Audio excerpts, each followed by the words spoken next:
magandang araw sa inyong lahat mga kaibigan, mga kalingap. Narito na naman tayo sa ating YouTube channel at gagawa tayo ng panibagong reaction video.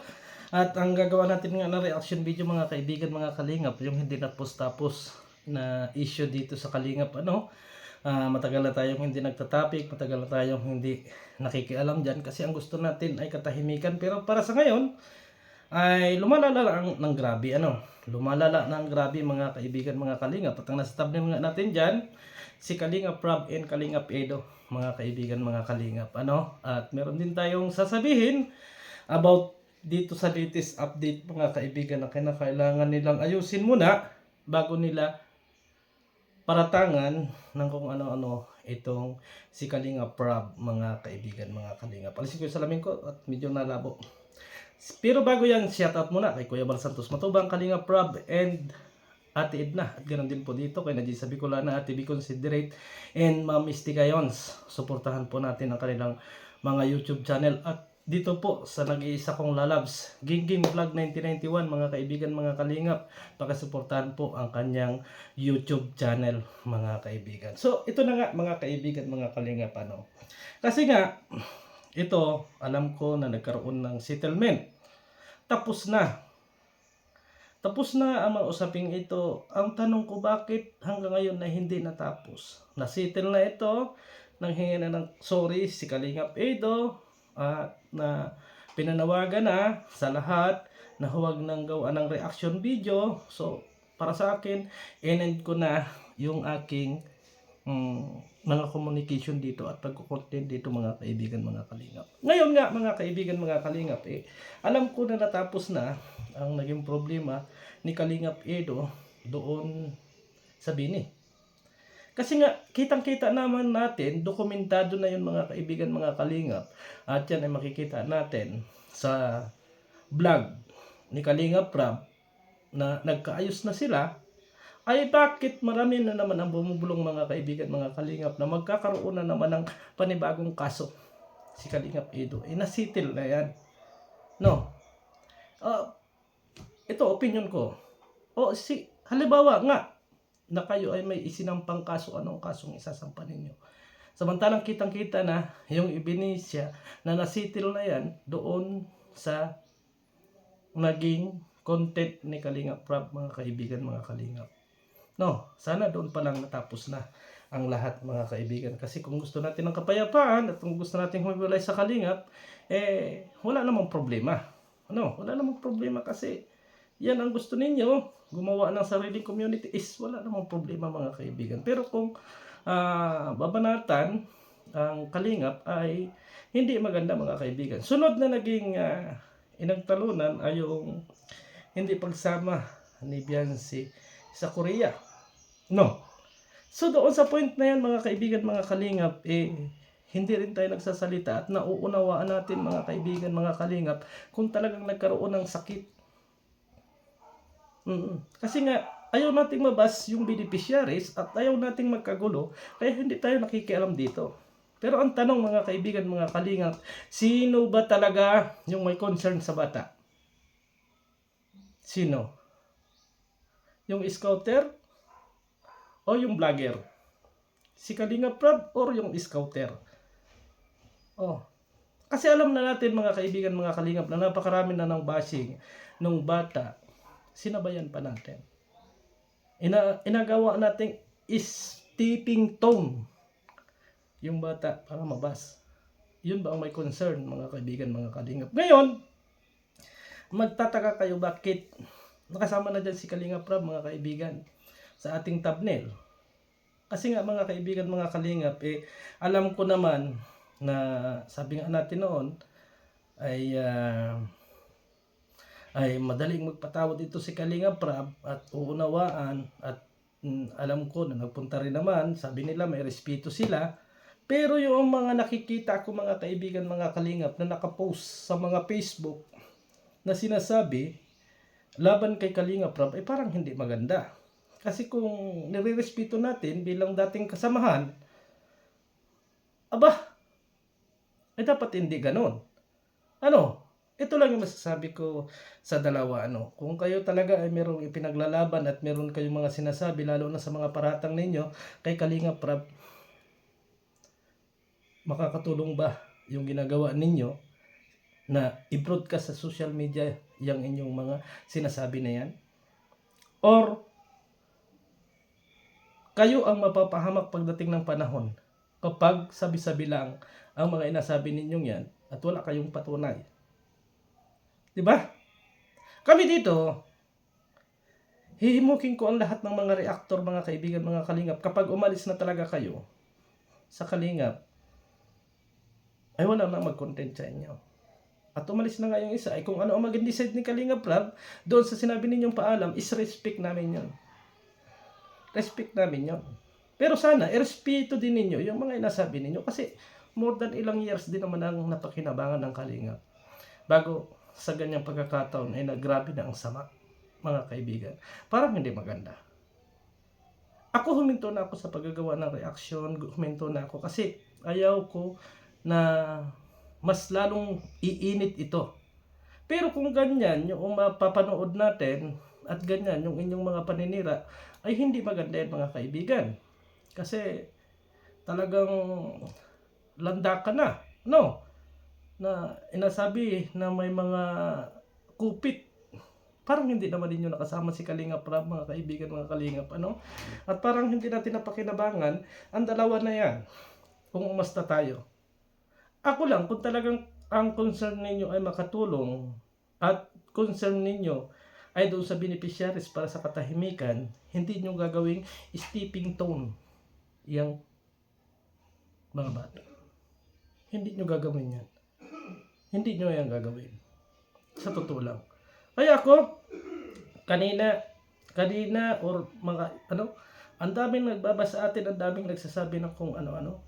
Hindi ako nagsasalita kasi nga ayaw ko ng maraming gulo. Kasi gusto na rin naman ng Kalingap ng katahimikan. Pero, bakit ganon? Bakit ganon, mga kaibigan, mga Kalingap, na patuloy? Ano ba yan? For content lang? Or kung yan ay content lang, maunawa natin yan. Pero, pagka may paninira, ay baka delikado tayo dyan. No? Delikado tayo dyan. At kung sa inyong tingin na talagang mapapaganda yung beneficiaries na yan, na mapunta sa inyo, is okay, no problem. Wala kaming ano dyan.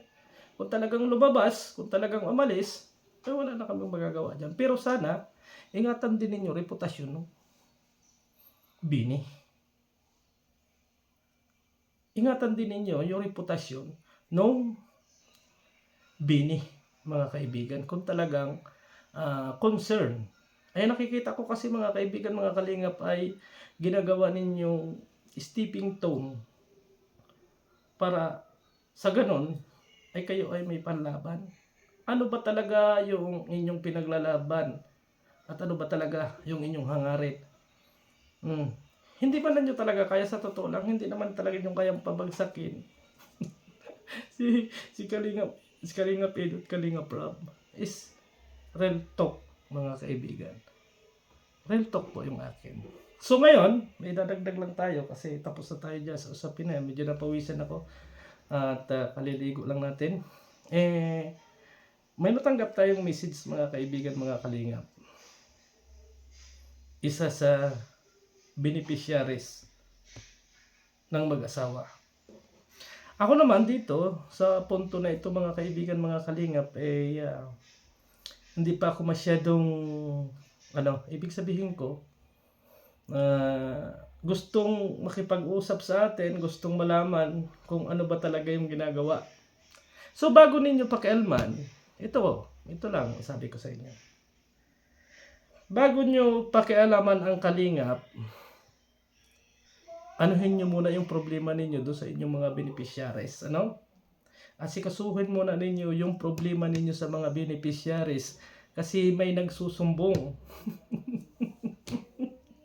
Bago nyo problemahin yung mga inasabi ninyo sa labas ng inyong community, unahin nyo muna yung mismong nasa community ninyo para mas maganda at para mas maayos.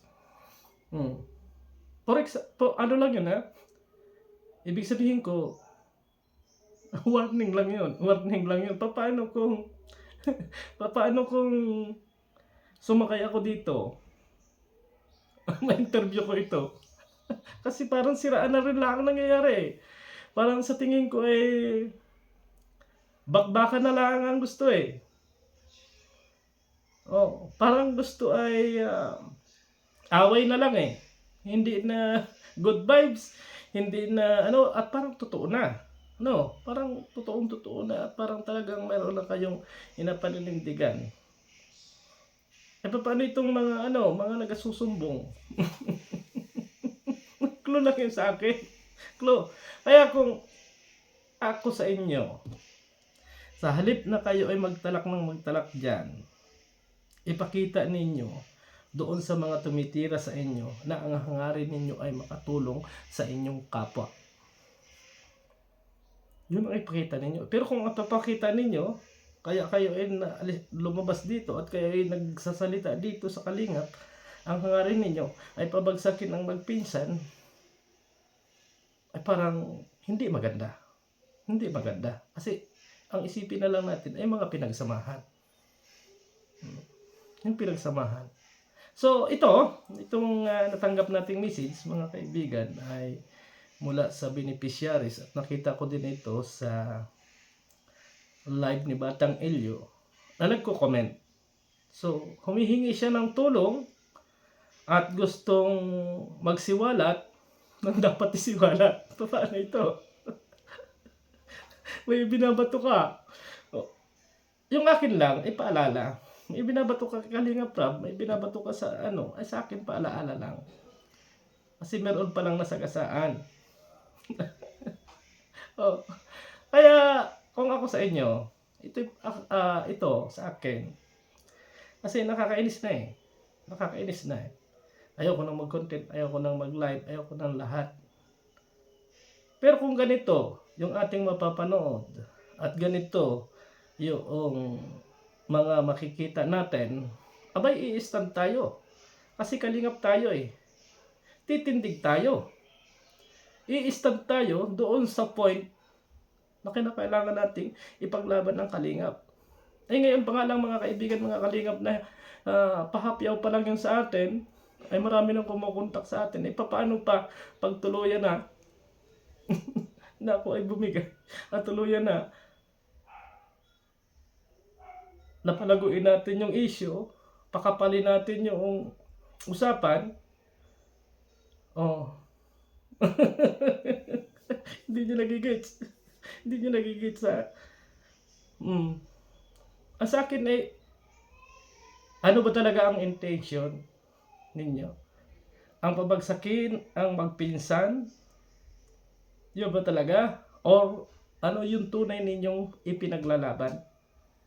Kasi kung ang stand ninyo ay gusto ninyong pabagsakin yung mga nasa loob ng kalingap, ngayon pa lang, sasabihin ko sa inyo, I stand for Kalingap community. Kasi meron ng mga nagbi-message at meron na ring humihingi ng tulong sa atin para sila ay makapagsalita. Ay, paano yan? Paano yan? Paano yan? Paano yan?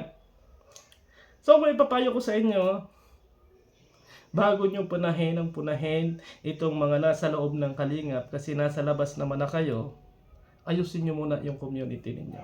Kasi bagong tatag pa lang. Bagong tatag pa lang.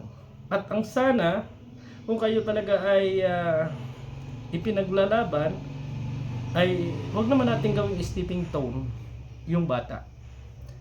Huwag naman nating masyadong ikalandakan para sa ganon ay magkaroon ng basing yung mga bata. So hanggang sa muli mga kaibigan, mga kalingap, maraming salamat and God bless sa ating lahat. Bye bye.